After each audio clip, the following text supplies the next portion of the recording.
বিশ্বাস করেন বাসায় এমনভাবে আসে আমাদের মারধর করছে ভাই। আমার একটা ছোট নাতি ছিল, তার হাতটা ধরে চটকা মারবে ধরছিল বিল্ডিংয়ের উপর দিয়ে। আমি বলছি ভাই আমি এমনি ছাড়িয়ে দিচ্ছি।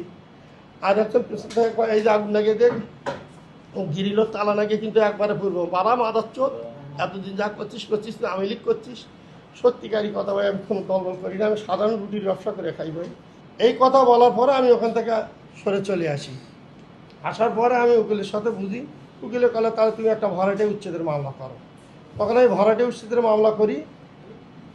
13-14 মাস পর সে মামলাটার আমি রায় পাই। এটা হলো ব্যাংকের দলিল। ব্যাংকের যে দলিলটা করছে আবুল কালাম আজাদ, সে দলিলটা অবৈধ করছে হলো ব্যাংক। এটা হলো ব্যাংকের দলিল। আর আমি যে উচ্ছেদের মামলা করছি তারই রায় পাচ্ছি। এই দলিলটা অবৈধ বলে ঘোষণা করা হয়েছে, সেটাও লেখা আছে। আর ভরাটে কে বলছে তোমাকে 40 দিনের মধ্যে বাসা ছেড়ে দিতে হবে। সে বাসা ছেড়ে দেয় নাই, ওই গাইবান্ধাতে আবার আপিল করে।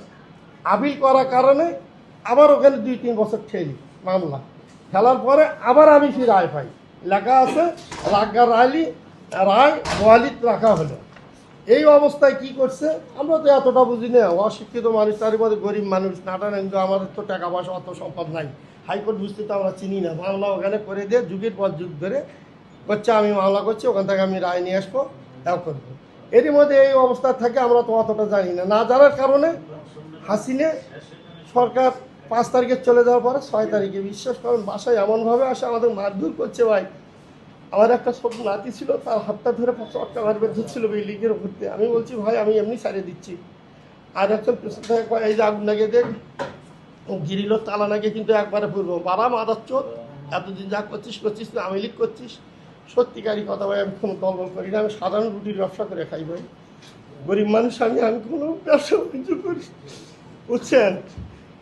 বাসার কেস মামলা 20 বছর হলে ঠেলতেছে, তা আমরা থাকবো কখন? 20 বছর যাবো যদি একটা ভরাইটা জাল দলিল করে সে দলিলটা অবৈধ হয়, তারপরেও যদি 20 বছর থাকে, আমরা থাকবো কখন ভাই? আমরা কি করি? আমার এই সব জায়গায় আমরা শুনে দেখেন আমার এই 10 শতক বাবার পৈতৃক সম্পত্তি। 200-র বেশি সার্ভিস ও ফিচারে লেনদেনের সব বিকাশ অ্যাপে সম্ভব।